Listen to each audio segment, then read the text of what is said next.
Tomorrow.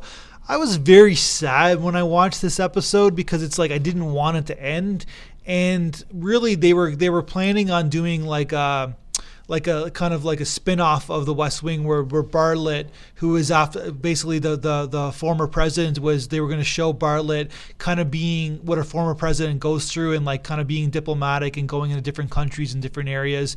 And because I think that Martin Sheen really wanted to keep playing his character. I think he's talking in all the interviews and when he was on the Actors Studio. I think this is his favorite actor that he's ever played, role that he's ever played. So he wanted to keep playing it. But unfortunately, the low ratings stopped the show. Like it wasn't the big show that it was back in the day. Like it was. The ratings for the last season weren't that good at all. It's probably because they had high ratings in season 5, which was a very disappointing year, to say the least, because Aaron Sorkin was gone and basically took John Wells and his team a few kind of like maybe a few dozen episodes to get their act back together. And by the time they got their act together in the mid-season of season 6, the ratings dipped because people lost it. And also at the same time, it's like the West Wing wasn't the West Wing anymore. It was more about the campaign wing, I guess. But okay, so to finish up the whole West Wing, it was the administration change.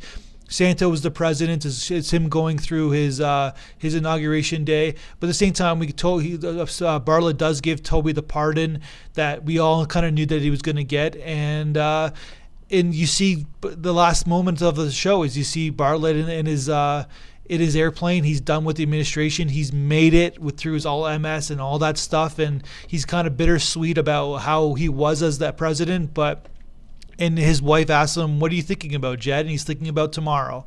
And it's just so sad because all these great characters, you kind of want them to come back. It's like I don't really, because it's like it's not a deep show. Well, it is a deep show, but it's not like the Mad Men or like the Sopranos where it ends and you're like, okay, these characters, in a way, it's good. I don't feel that sad about not seeing Tony Soprano again. I like the journey, but there was something so idealistic and so like intelligent and so funny about all these characters that I never been more sad on the show ending, and this is kind of a cool kind of wrap up to what takes place. It's a little bit flaky, a little bit some of the dialogue and the storylines are a little bit flaky because they wanted to get a lot done, but at the same time, it was a good season finale. You kind of expected things to happen, and it's basically about Josh and Sam and Donna and all the people who are still left and the people who are leaving and not coming back, like CJ and Tony. They're not coming back to the White House, but it's basically about those guys saying, yeah, it's good to be back. They want to be back home. This is where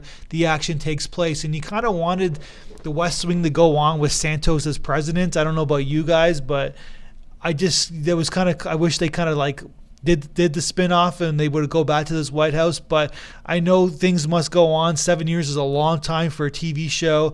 22 episodes each year times 7, that's a lot of episodes. So we had a good journey. I did a review for every single one of them.